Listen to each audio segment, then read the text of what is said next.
Hi folks! Welcome back to the studio. Today we are tallying all the books that we've read so far this year.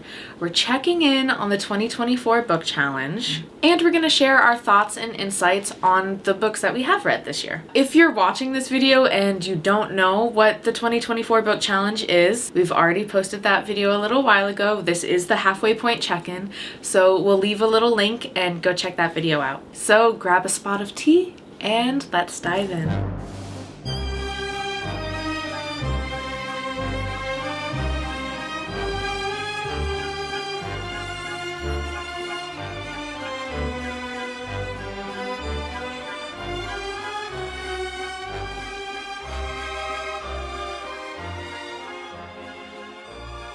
Okay, so the nitty gritty. I have read 12 books so far this year, and let me just say that I am impressed with myself. Of the 15 books or genres that Emma assigned to me, I've only read 8.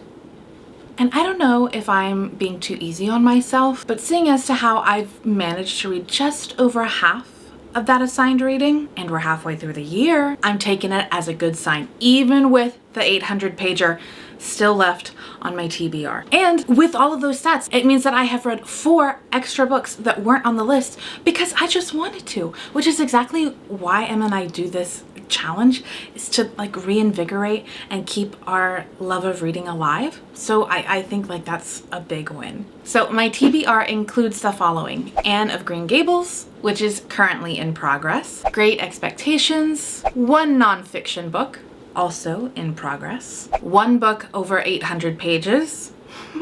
I'm thinking maybe The Count of Monte Cristo, or maybe a reread of The Goldfinch, 2 plays, and 1 book I haven't read yet. If anyone has any suggestions for these, please let me know in the comments. I am open to anything. Okay. Now onto thoughts and insights about the books that I have read thus far. I want to talk about 2 books in particular that have just kind of blown me away this year, and that is Crime and Punishment by Fyodor Dostoevsky and The Abundance by Annie Dillard. Crime and Punishment is now one of my new favorite books, and when I first started it, I never thought that that would be the case, and especially because of the crime that happens in it. It was so gruesome, and the way that it was written and in the point of view that it was written, I just felt so disgusting, and I felt like I had like this horrible weight on my chest. It like put me in a bad mood for, I want to say, a good 3 weeks, and it was just like sitting here on my chest for so long. And then I was like, oh, that's exactly what the main character is feeling. So I see what you did there, Dostoevsky.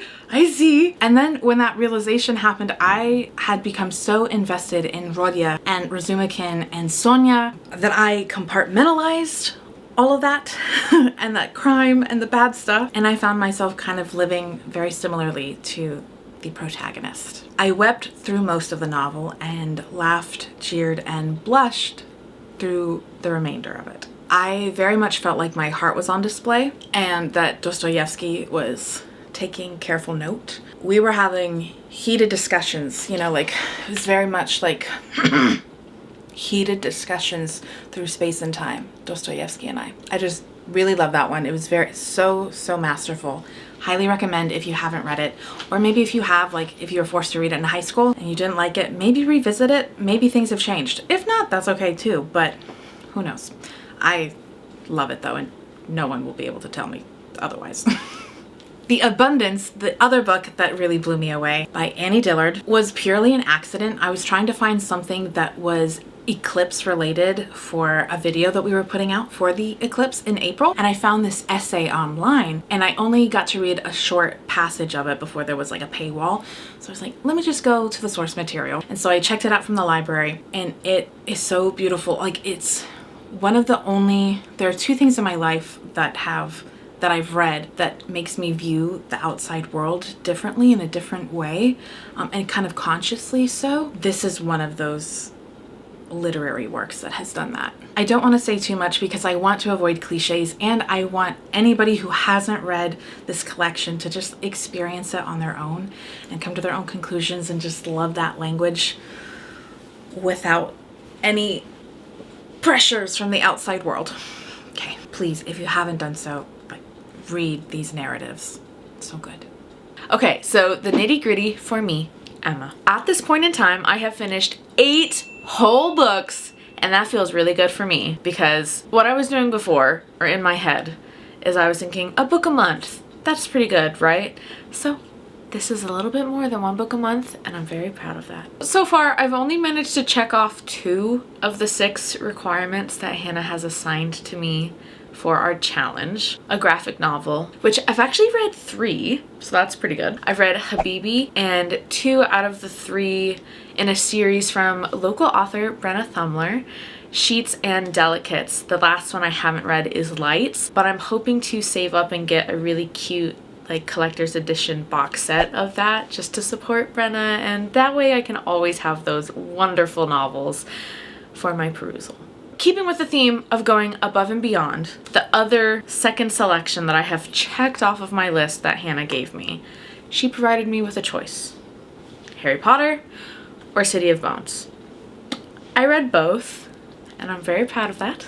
I've actually kind of gone off the deep end a little bit with the Mortal Instruments series. I have finished the 3rd book, City of Glass, and I've got the 4th one all ready to go. I've told myself I can't read it until I finish The Picture of Dorian Gray, which I have started and I'm really enjoying, and that's a short one. I just felt like I needed to mix it up a little bit. I was getting a little too involved with the Mortal Instruments series. It has turned into like a little side quest for me though. I really want to finish the Mortal Instruments series before the end of the year, which at the way I'm going, I don't foresee that being a problem at all.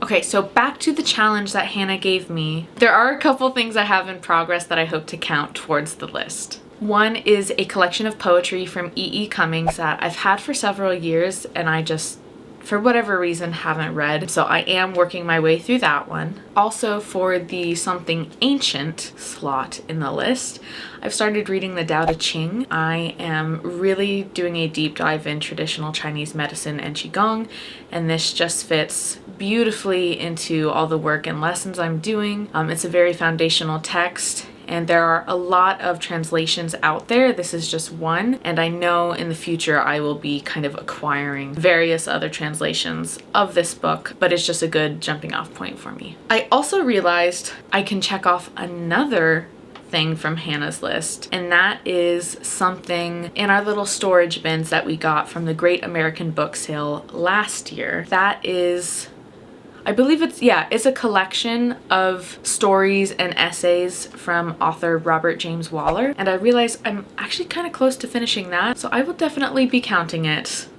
unashamedly towards the list. So I'm just going to quickly name off the other books that I have read this year. I started this year kind of finishing the 2023 book challenge because I actually didn't quite finish it. I read I Know Why the Caged Bird Sings. I knew I really wanted to come back to that. I actually got a really nice collection from the library where it was all of her autobiographies in chronological order. Unfortunately, I didn't get to finish the rest of them by the time the book was due, so I will probably just be purchasing it for myself. The other book I've read is a nonfiction, like science, self-transformation book. It's called Breath, The New Science of a Lost Art. And it's really helped me delve into my meditation and breathwork practices, which have become really important for me to stably get through the day.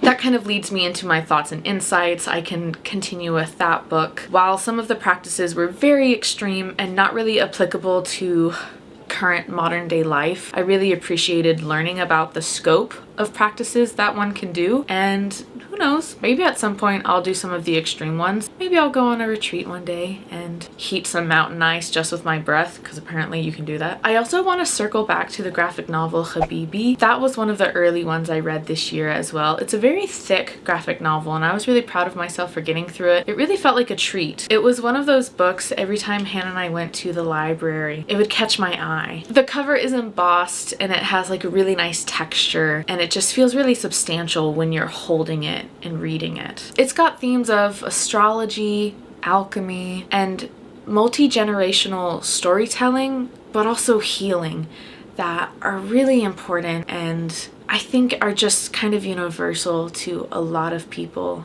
in some way or another. I've realized that a lot of the books I've been drawn to right now are really themes of transformation and healing. So take that how you want.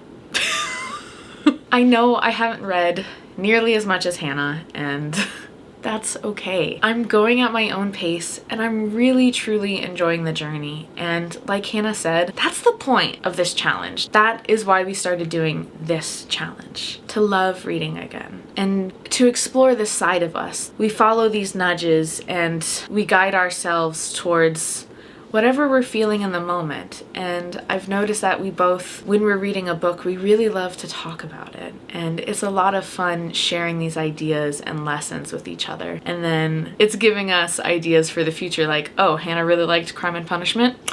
Well, I guess that's gotta go on my list now.